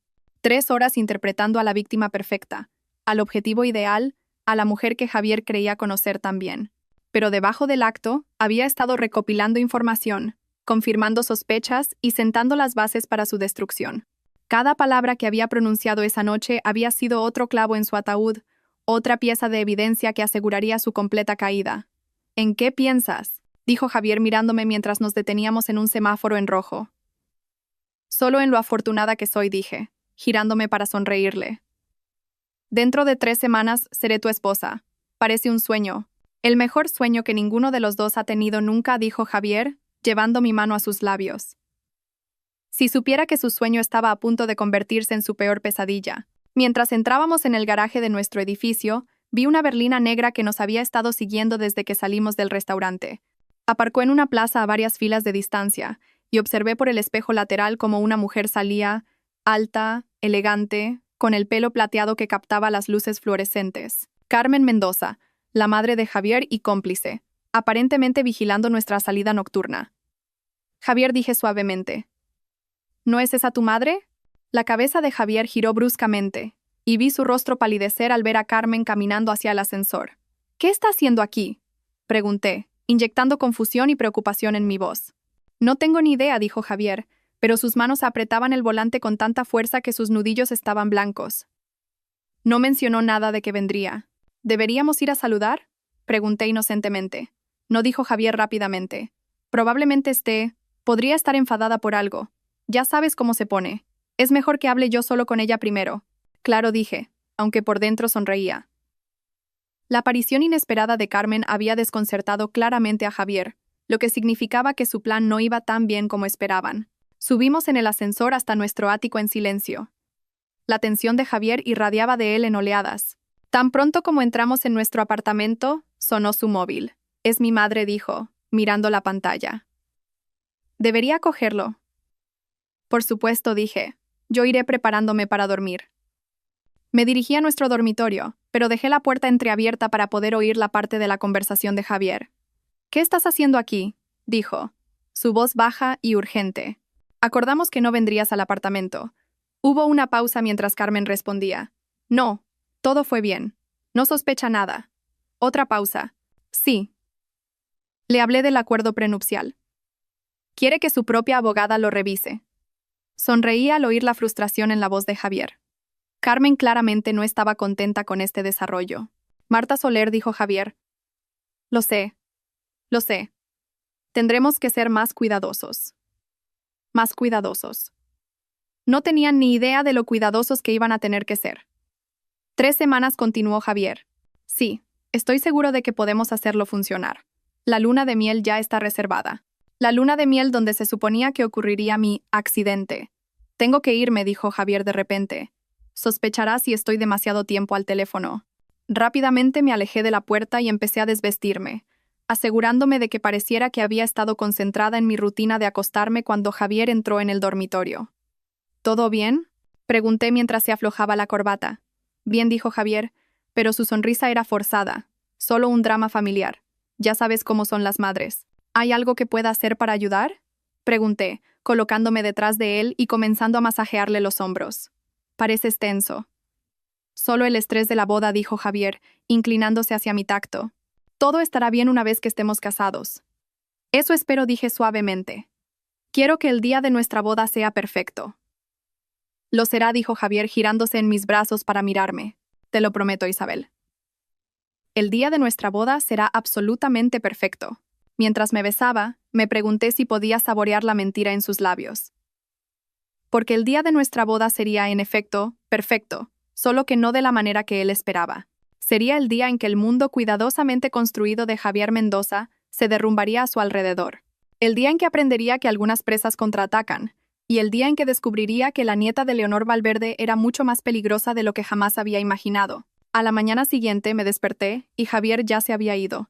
Una nota en su almohada explicaba que tenía una reunión temprano, pero sospeché que en realidad se estaba reuniendo con su madre para discutir el control de daños. La aparición inesperada de Carmen anoche lo había asustado claramente. Hice café y me senté con mi portátil, continuando mi investigación sobre la oscura historia de la familia Mendoza. Lo que encontré fue aún más condenatorio de lo que esperaba. El primer marido de Carmen Mendoza, el padre de Javier, había muerto en un accidente de coche cuando Javier tenía 12 años. La indemnización del seguro había sido sustancial. Su segundo marido había sufrido un infarto fatal solo 2 años después de su matrimonio, dejándole toda su herencia. El tercero se había ahogado durante su luna de miel en las Islas Canarias. Un nadador experimentado que de alguna manera quedó atrapado en una corriente de resaca mientras su nueva esposa estaba convenientemente en el hotel con una migraña. Cada muerte había sido investigada y declarada accidental, pero el patrón era inconfundible. Carmen Mendoza era una asesina en serie especializada en hacer que el asesinato pareciera una desgracia, y había entrenado a su hijo para que siguiera sus pasos. Mi móvil sonó, interrumpiendo mi investigación. El nombre de Marta Soler apareció en la pantalla. Buenos días, Isabel. Tengo información interesante para ti. ¿Qué has encontrado? He estado investigando la consulta del doctor Serrano y es bastante revelador. Ha estado involucrado en al menos 6 casos similares al tuyo en la última década. En cada caso, un familiar le pagó para mantener a un paciente medicado y sumiso durante procedimientos legales, divorcios, disputas de herencias, ese tipo de cosas. 6 casos, repetí, sintiéndome mal. ¿A cuántas otras mujeres ha ayudado a destruir? Al menos 6 que puedo probar. Probablemente haya más. El hombre es un depredador que usa su licencia médica para facilitar el abuso. La voz de Marta era fría de disgusto. Pero aquí está la parte interesante. En 3 de esos casos, el paciente murió en circunstancias sospechosas después de que se completaran los procedimientos legales. La sangre se me heló. ¿Murieron como? Aparentes suicidios, en su mayoría. Una sobredosis, un ahogamiento, una caída desde un balcón, todos declarados accidentales o autoinfligidos. Pero el momento fue notablemente conveniente para los familiares que habían estado pagando al doctor Serrano. La madre de Javier dije. Ha hecho esto antes. Esa es mi sospecha. Creo que Carmen Mendoza ha estado llevando a cabo esta estafa durante años, usando a su hijo como testaferro y al doctor Serrano como facilitador médico. Se dirigen a mujeres ricas, las aíslan, las llevan al borde del colapso mental y luego las eliminan una vez que han obtenido acceso a sus activos. Y se suponía que yo era su próxima víctima. Se suponía que lo eras, corrigió Marta. Pero ya no eres una víctima, ¿verdad? No dije, sintiendo esa fría determinación asentarse sobre mí de nuevo. No lo soy. Bien, porque tengo un plan, y va a requerir que seas muy valiente y muy cuidadosa. ¿Estás lista para escucharlo? Escuché mientras Marta delineaba su estrategia. Era elegante en su simplicidad y devastadora en su minuciosidad. Para cuando terminó de explicar, estaba sonriendo por primera vez en días. ¿Cuándo empezamos?, pregunté. Hoy. Pero primero necesitas ir a tu cita con el doctor Serrano e interpretar tu papel a la perfección. ¿Puedes hacer eso? Puedo hacerlo, dije. De hecho, estoy deseando que llegue. 2 horas más tarde, estaba de vuelta en la consulta del doctor Serrano, sentada en la misma silla donde había sido sistemáticamente torturada psicológicamente durante 2 años. Pero esta vez, llevaba un micrófono oculto. ¿Cómo te sientes hoy, Isabel?, preguntó el doctor Serrano, su voz cálida con falsa preocupación. Mucho mejor, dije, acomodándome en la silla. La nueva medicación que me recetaste ya está ayudando. El alivio del doctor Serrano fue palpable. Me alegro mucho de oír eso. ¿Y cómo van las cosas con Javier? ¿Algún estrés por la boda? De hecho, de eso quería hablarte, dije, inclinándome hacia adelante de forma conspiradora. Javier me dijo algo anoche que me tiene un poco preocupada. El bolígrafo del doctor Serrano se detuvo sobre su bloc de notas. ¿Qué tipo de algo? Dijo que has estado hablando con él sobre mi estado, dándole actualizaciones sobre mi progreso. Dejé que la confusión se colara en mi voz. Pensé que la confidencialidad médico-paciente significaba que no podías discutir mi tratamiento con nadie más. Bueno, dijo el doctor Serrano con cuidado, Javier es tu prometido. Está muy preocupado por tu bienestar, y sentí que era importante mantenerlo informado para que pudiera proporcionar el apoyo adecuado. ¿Pero no es eso ilegal?, pregunté ladeando la cabeza inocentemente. Quiero decir, nunca firmé nada que te diera permiso para discutir mi información médica con Javier. El doctor Serrano estaba sudando ahora, pequeñas gotas de transpiración formándose en su frente. Es una zona gris, dijo. Dado tu estado mental y el papel de Javier como tu cuidador principal. ¿Cuidador principal? Interrumpí. Pero no estoy incapacitada. Puedo tomar mis propias decisiones médicas. Por supuesto que puedes, dijo el doctor Serrano rápidamente. Simplemente quise decir que Javier ha estado muy involucrado en tu cuidado. Es él quien te trae a las citas, recoge tus medicamentos, recoge mis medicamentos, repetí lentamente, como la semana pasada, cuando la farmacia le dio las pastillas equivocadas. El doctor Serrano se quedó muy quieto. ¿Qué quieres decir? Las pastillas de vitaminas, dije, observando su rostro con atención. ¿Recuerdas? Dijiste que hubo una confusión en la farmacia y que Javier accidentalmente cogió suplementos vitamínicos en lugar de mis antidepresivos. Sí, dijo el doctor. Serrano, su voz apenas un susurro. La confusión. Es que es extraño, continué, porque llamé a la farmacia ayer para asegurarme de que no volviera a pasar, y me dijeron que nunca surtieron una receta para mí la semana pasada. Dijeron que Javier nunca fue. El color desapareció del rostro del doctor Serrano. Debe haber alguna confusión. ¿La hay? Pregunté, mi voz endureciéndose ligeramente. Porque estoy empezando a pensar que no hubo ninguna confusión. Estoy empezando a pensar que Javier me ha estado dando pastillas falsas a propósito. Isabel, no estás pensando con claridad, dijo el doctor Serrano, su voz adoptando ese tono condescendiente que usaba cuando quería hacerme dudar de mí misma. Tu ansiedad te está volviendo paranoica. Este es exactamente el tipo de patrón de pensamiento que hemos estado trabajando para abordar. Mi ansiedad, repetí. La ansiedad que comenzó justo cuando empecé a verte. La ansiedad que ha empeorado a pesar de 2 años de tratamiento. El tratamiento de salud mental lleva tiempo, dijo el doctor Serrano. Estas cosas no suceden de la noche a la mañana. No, no suceden, asentí, pero tampoco suelen empeorar cuando alguien está recibiendo un tratamiento adecuado. A menos, claro, que en realidad no estén recibiendo ningún tratamiento. El doctor Serrano se levantó bruscamente, moviéndose hacia su escritorio. Creo que deberíamos terminar la sesión de hoy aquí. Claramente estás teniendo un episodio, y estoy preocupado por tu estado mental. ¿Un episodio? Dije, permaneciendo sentada. ¿Es así como lo llamas cuando alguien empieza a hacer preguntas incómodas? Isabel, por favor. Necesitas confiar en mí. Estoy tratando de ayudarte. ¿Ayudarme a qué? Pregunté, finalmente poniéndome de pie. ¿Ayudarme a ser más dependiente de Javier? ¿Ayudarme a perder el contacto con la realidad? ¿Ayudarme a volverme tan inestable que nadie cuestionaría si tuviera un accidente? La mano del doctor Serrano flotaba sobre su teléfono, probablemente listo para llamar a Javier e informar que su plan se estaba desmoronando. No sé qué crees que has descubierto, dijo, pero estás cometiendo un grave error. Javier te quiere. Está tratando de protegerte. ¿Protegerme de qué? De ti misma, dijo el doctor Serrano. De tus propios impulsos destructivos. Isabel, no estás bien. No has estado bien durante mucho tiempo. Tienes razón, dije, acercándome a su escritorio. No he estado bien, pero no por depresión o ansiedad. He estado enferma porque tú y Javier me habéis estado envenenando, destruyendo sistemáticamente mi salud mental para poder robar mi herencia. Esa es una acusación muy seria, tartamudeó el doctor Serrano. También es un delito muy grave, dije. Negligencia médica, conspiración para cometer fraude, intento de asesinato. ¿Cuántos años crees que te caerán por eso, doctor? El rostro del doctor Serrano se había vuelto completamente blanco. No puedes probar nada de esto. ¿No puedo? Metí la mano en mi bolso y saqué los resultados del laboratorio del análisis de las pastillas. Estos son los resultados de un laboratorio independiente. Las pastillas que Javier me ha estado dando no contienen ninguna medicación psiquiátrica activa. Son comprimidos de lactosa.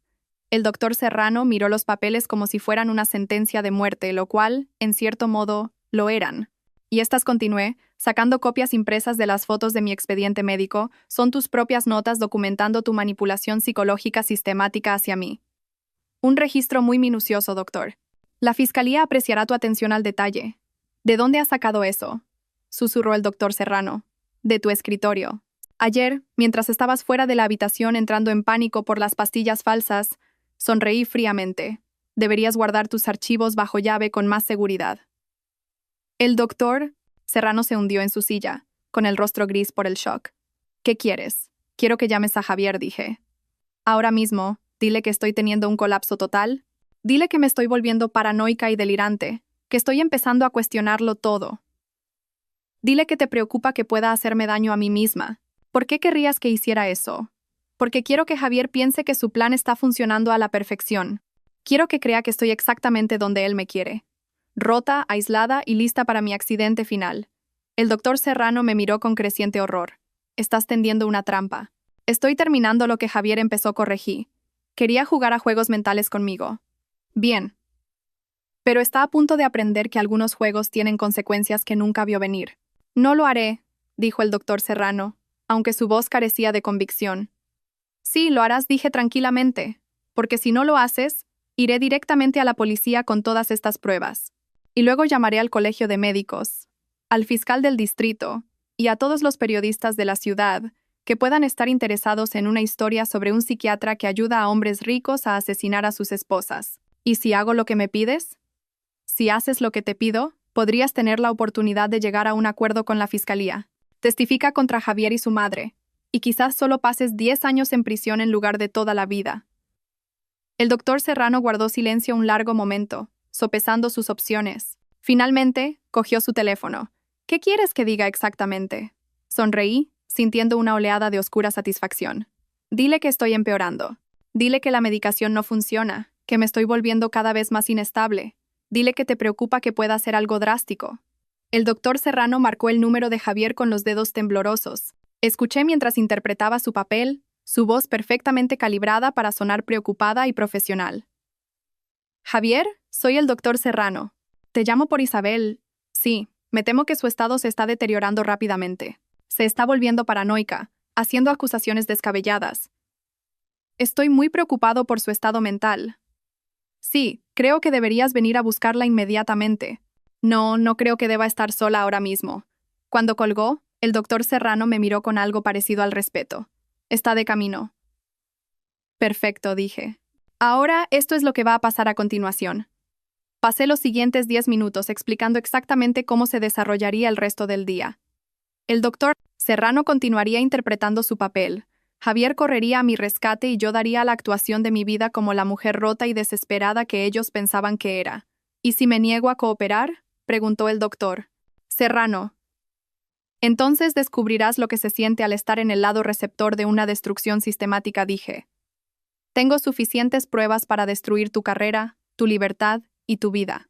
La única pregunta es si quieres hundirte con Javier y su madre, o si quieres ayudarme a detenerlos. El doctor Serrano asintió lentamente. Cooperaré. Buena elección, dije, porque Javier Mendoza está a punto de aprender que algunas presas contraatacan. Y cuando lo hacen, el cazador se convierte en la presa. 20 minutos después, Javier irrumpió en la consulta del doctor Serrano, su rostro una máscara de preocupación y pánico apenas contenido. Cariño, dijo, corriendo a mi lado.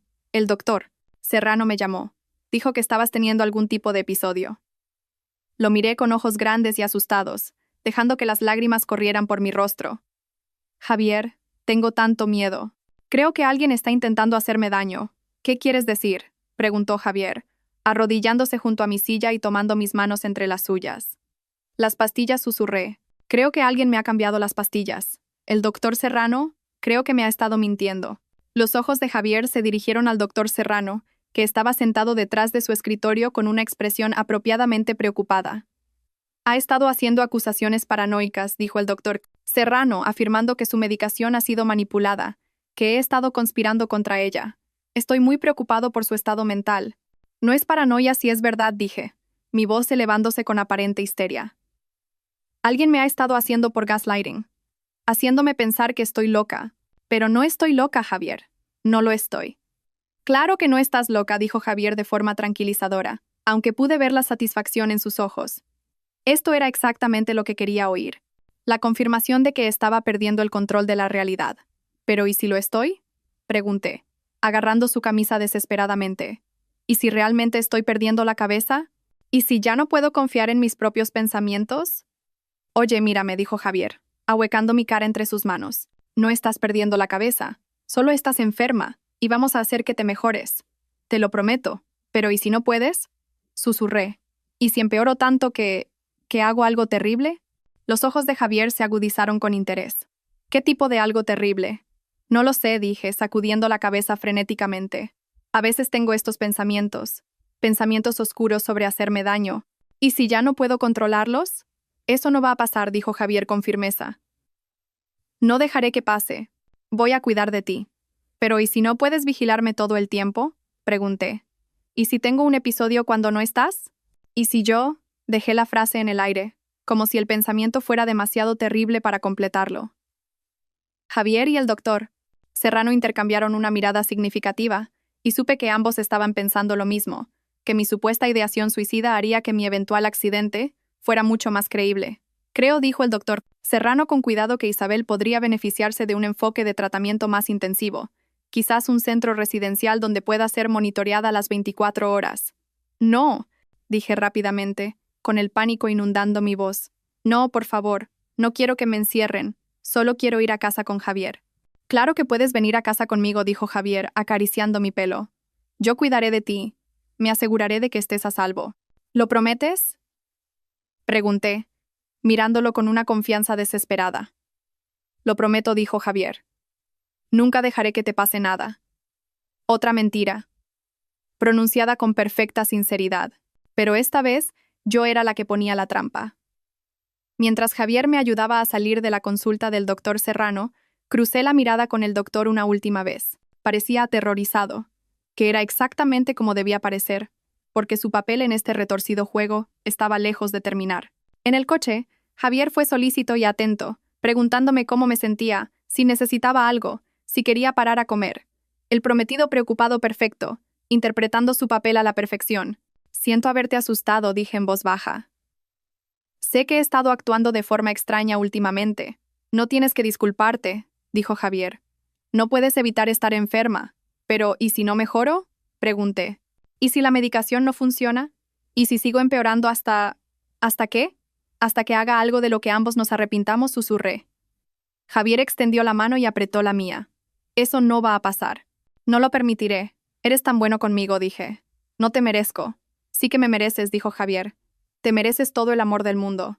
Mientras conducíamos a casa por las calles de la ciudad, miré por la ventana y pensé en lo perfectamente que todo estaba encajando.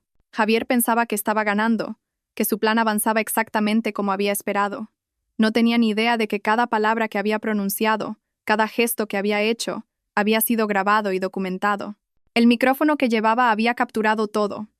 Su satisfacción ante mi aparente colapso, su entusiasmo por discutir mis pensamientos suicidas, sus promesas de cuidar de mí, combinado con la nota de voz de hacía 2 noches y todas las demás pruebas que Marta y yo habíamos reunido, sería más que suficiente para destruirlo por completo.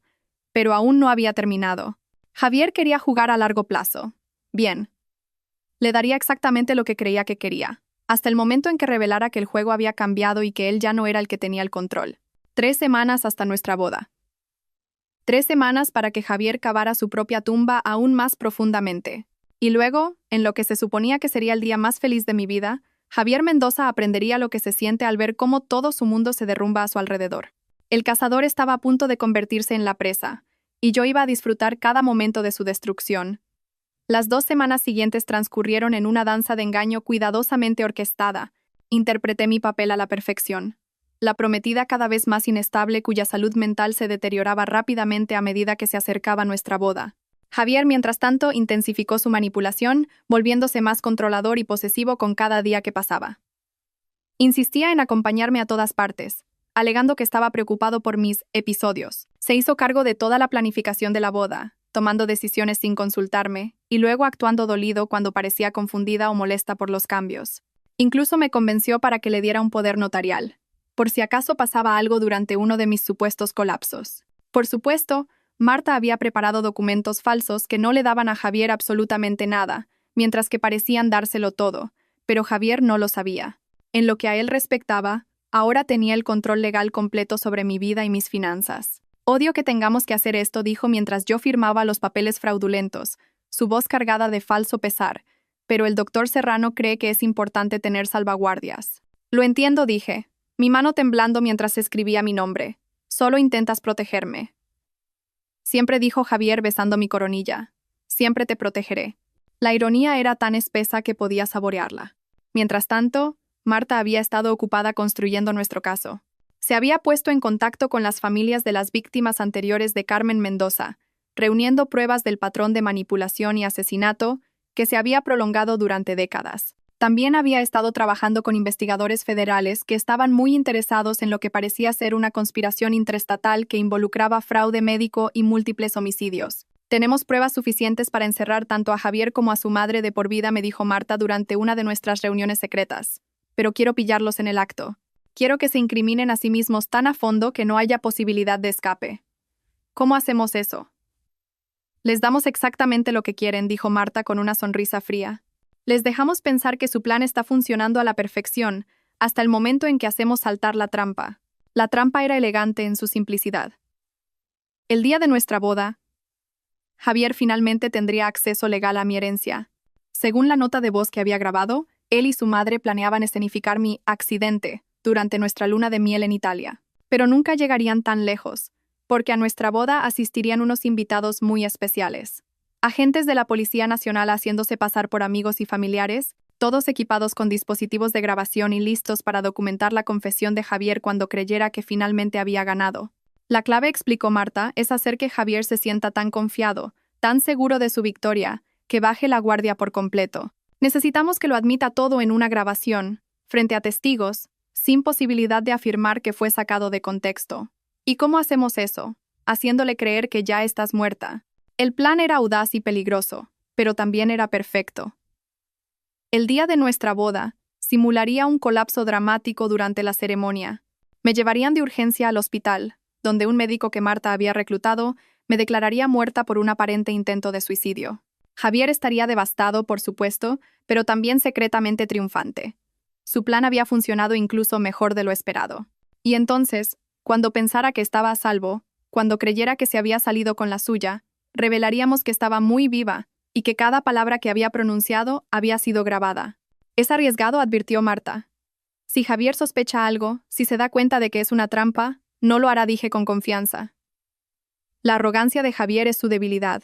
Está tan convencido de su propia superioridad que nunca considerará la posibilidad de que yo sea más inteligente que él. Tu abuela estaría orgullosa, dijo Marta. Leonor siempre decía que la mejor venganza era dejar que tus enemigos se destruyeran a sí mismos. A medida que se acercaba el día de nuestra boda, la emoción de Javier se hacía cada vez más difícil de ocultar.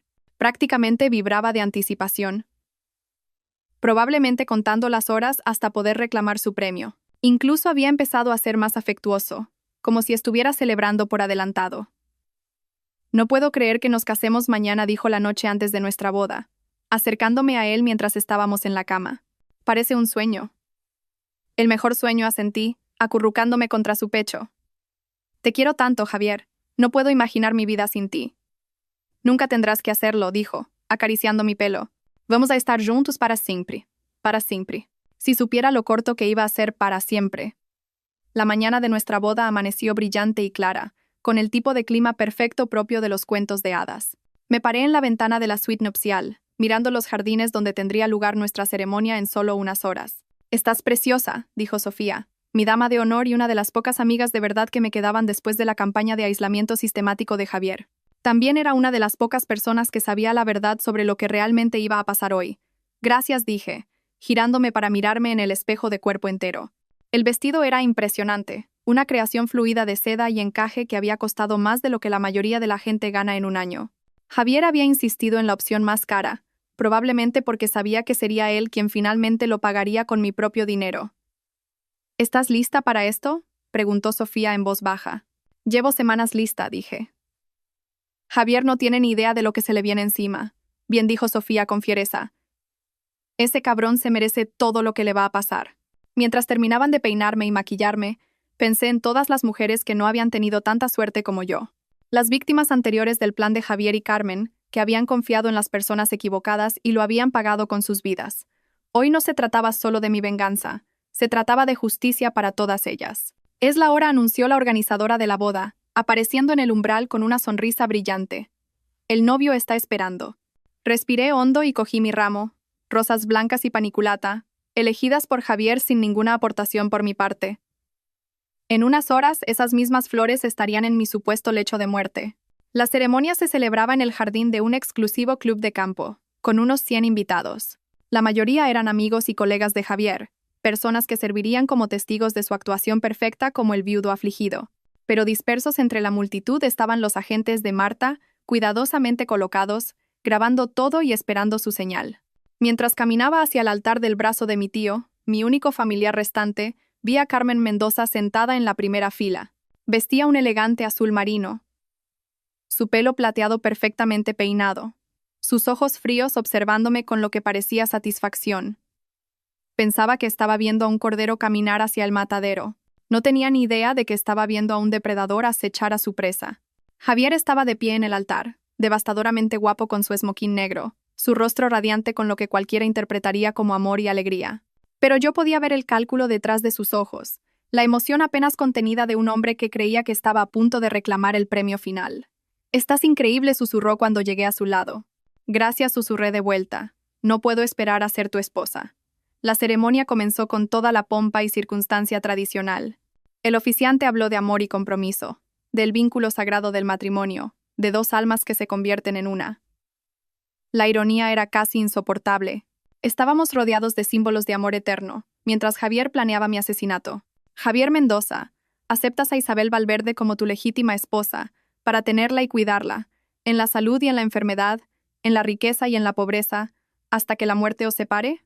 «Sí, quiero», dijo Javier, su voz fuerte y clara. «Hasta que la muerte nos separe, que en su mente sería muy pronto. Isabel Valverde, aceptas a Javier Mendoza como tu legítimo esposo, para tenerlo y cuidarlo, en la salud y en la enfermedad, en la riqueza y en la pobreza, hasta que la muerte os separe». Este era el momento. El momento que había estado construyendo durante semanas. Abrí la boca para decir, «Sí, quiero», pero en su lugar, dejé escapar un pequeño jadeo y me llevé la mano al pecho. Empecé, y luego me tambaleé ligeramente. Isabel, preguntó Javier, con la preocupación parpadeando en su rostro. «¿Estás bien?» «Me siento...», jadeé de nuevo, esta vez más dramáticamente. No puedo respirar». Dejé caer el ramo de mis manos mientras retrocedía tambaleándome, con los ojos muy abiertos por un pánico aparente. Los invitados comenzaron a murmurar con preocupación y oí a alguien pedir un médico. «Algo va mal», susurré lo suficientemente alto como para que las primeras filas lo oyeran. «Javier, creo que me he tomado demasiadas pastillas esta mañana». El rostro de Javier se puso blanco, pero no de preocupación, sino de pánico. «Porque si moría aquí, delante de todos estos testigos, antes de que estuviéramos legalmente casados, no obtendría nada». «¿Qué pastillas?», preguntó con urgencia, agarrándome los brazos para estudiarme. «Las que me dio el doctor Serrano», dije, mi voz debilitándose, para mi ansiedad. Pero estaba tan nerviosa por la boda, me tomé de más. «¿Cuántas?», exigió Javier, su máscara de preocupación deslizándose ligeramente. «No me acuerdo», susurré, y luego me desplomé de rodillas en los escalones del altar. El jardín estalló en caos. Los invitados gritaban, alguien llamaba al 112, y Javier estaba arrodillado a mi lado, su rostro una máscara de angustia que no llegaba del todo a sus ojos. «Quédate conmigo», Isabel dijo en voz alta para beneficio de la multitud. «No me dejes. Se supone que nos casamos hoy». «Lo siento», jadeé, agarrando su mano. «Lo siento tanto, Javier. Te quiero mucho». «Yo también te quiero», dijo, pero pude ver que estaba calculando, tratando de averiguar cómo salvar su plan. Los sanitarios llegaron en cuestión de minutos. En realidad, agentes de la Policía Nacional disfrazados, pero nadie más lo sabía. Me subieron a una camilla mientras Javier me sostenía la mano, interpretando el papel del novio devastado a la perfección. «Voy con vosotros», anunció, subiendo a la ambulancia. «Señor, necesitamos espacio para trabajar», dijo uno de los falsos sanitarios. «No la voy a dejar», dijo Javier con firmeza. «Es mi mujer. Todavía no estamos casados», susurré débilmente. «La ceremonia... no la terminamos». «La terminaremos», dijo Javier, apretando mi mano. «Tan pronto como estés mejor, terminaremos la ceremonia. Te lo prometo». Pero pude ver en sus ojos que ya estaba planeando algo completamente diferente. En el hospital, en realidad una clínica privada que Marta había arreglado, me llevaron de urgencia a la sala de emergencias mientras Javier paseaba por la sala de espera. A través de la rendija de la puerta pude verlo con su móvil, probablemente llamando a su madre para ponerla al día de este inesperado desarrollo. Después de una hora de espera, ladrá. Ríos, otra de las reclutas de Marta, salió de la sala de tratamiento con una expresión grave. «Señor Mendoza», dijo, acercándose a Javier con el tipo de comportamiento cuidadoso que usan los médicos cuando dan noticias terribles. ¿Cómo está?, preguntó Javier, poniéndose de pie de un salto. Lo siento mucho, dijo Ladra. Ríos en voz baja. Hicimos todo lo que pudimos, pero la sobredosis fue demasiado severa. La señorita Valverde falleció hace unos 10 minutos. El rostro de Javier pasó por una serie de expresiones: shock, dolor, y luego, por un instante, algo que parecía casi alivio. ¿Está muerta?, preguntó. Me temo que sí. La combinación de medicamentos en su sistema fue letal. Siento mucho su pérdida. Javier se hundió en una silla, con la cabeza entre las manos. Para cualquiera que lo viera, parecía un hombre destrozado por el dolor. Pero yo lo estaba viendo desde la cámara oculta que Marta había instalado, y podía ver la verdad. Javier estaba luchando por no sonreír. ¿Puedo verla?, preguntó. Por supuesto, pero debo advertirle, ha pasado por mucho. Podría ser difícil. Javier asintió y siguió a ladrar. Ríos a la sala de tratamiento donde yo yacía en una cama de hospital, mi rostro pálido e inmóvil, mis ojos cerrados. El maquillador que Marta había contratado había hecho un trabajo increíble. Parecía genuinamente muerta. Les dejaré un poco de intimidad, dijo Ladra. Ríos, dejando a Javier solo con mi cadáver. Por un momento, Javier simplemente se quedó allí, mirándome. Luego, lentamente, una sonrisa se extendió por su rostro. Estúpida chica confiada, susurró, su voz llena de desprecio. Has hecho esto mucho más fácil de lo que esperaba. Sacó su móvil y marcó un número. Mamá, está hecho. No como lo planeamos, pero está hecho. Tuvo una sobredosis en la boda. Sí.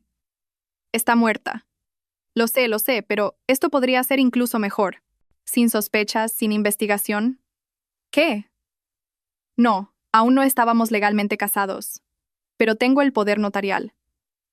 Sí, todavía puedo acceder a todo. Permanecí perfectamente quieta, apenas respirando, mientras Javier continuaba su conversación con su madre.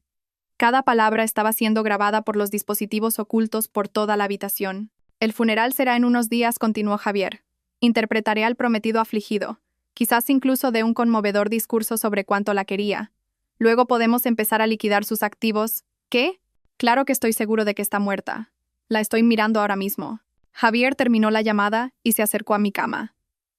Por un momento aterrador, pensé que podría comprobar mi pulso o intentar verificar que realmente estaba muerta. En cambio, se inclinó y me susurró al oído. Gracias, Isabel. Gracias por ser exactamente tan débil y patética como pensaba que eras. El dinero de tu abuela me va a comprar una vida muy agradable. Fue entonces cuando abrí los ojos. Javier retrocedió de un salto, su rostro poniéndose blanco de shock. ¿Qué? ¿Cómo? Hola, Javier, dije, sentándome en la cama del hospital. Sorpresa. Pero tú, estás muerta. La doctora dijo. La doctora mintió, dije, bajando las piernas del lado de la cama. Igual que tú me has estado mintiendo durante 3 años. La boca de Javier se abrió y cerró como un pez boqueando. No entiendo.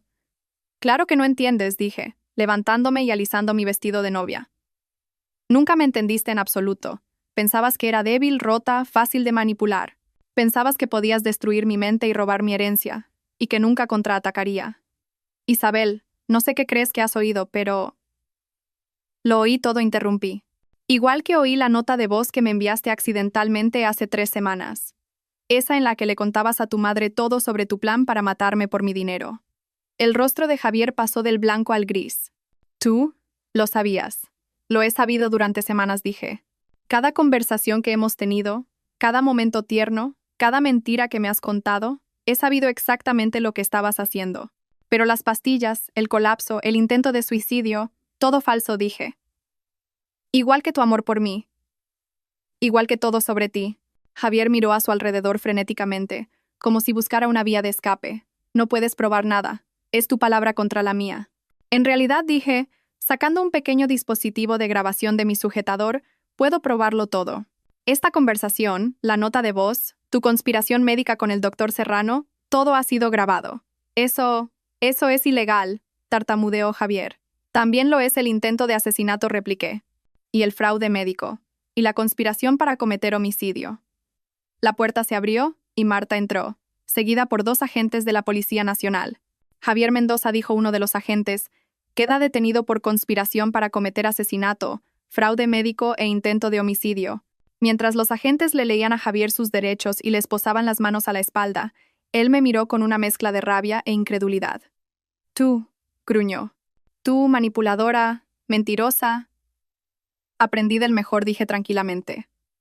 Me enseñaste todo lo que sé sobre manipulación y mentiras. Simplemente resulté ser mejor alumna de lo que esperabas. Esto no ha terminado, dijo Javier mientras los agentes lo llevaban hacia la puerta. Tu madre está siendo arrestada mientras hablamos, interrumpió Marta, junto con el doctor Serrano y varios otros miembros de vuestra pequeña conspiración. Se acabó, Javier. Todo. Mientras se llevaban a Javier, todavía gritando amenazas y maldiciones, sentí una extraña sensación de calma. Se había acabado. 3 años de manipulación, gaslighting y tortura psicológica habían llegado a su fin. ¿Cómo te sientes?, preguntó Marta. Libre, dije. Por primera vez en 3 años me siento completamente libre. Tu abuela estaría orgullosa, dijo Marta. Luchaste y ganaste. Miré mi vestido de novia, el símbolo de lo que se suponía que sería el día más feliz de mi vida.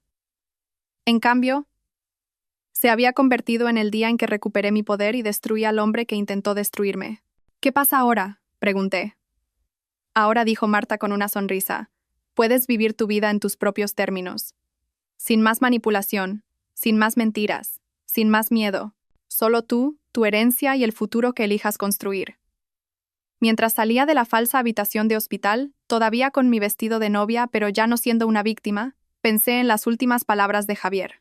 Me había llamado manipuladora y mentirosa, como si fueran cosas malas. Pero estaba equivocado.